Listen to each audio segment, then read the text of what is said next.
האוטו שלי, נתלש קדמית, שריטה ממרכז האוטו ימין, כולל נפילה של הפנס.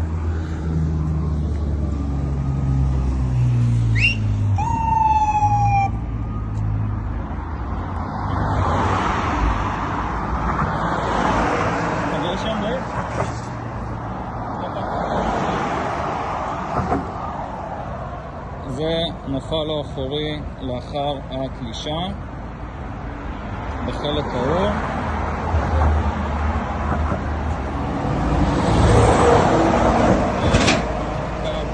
של צד האוטו שלי. רואים שזה חדש לפי החלקים האלה. זה לא. אחי, זה חדש. אני גם צולם עכשיו בווידאו שנגעתי שזה חדש. זהו. ואתם יכולים לראות שבאזור הזה התלישה היא לכיוון ההוא ולא כניסה לכיוון הזה, לפי הצורת התלישה שקרתה פה.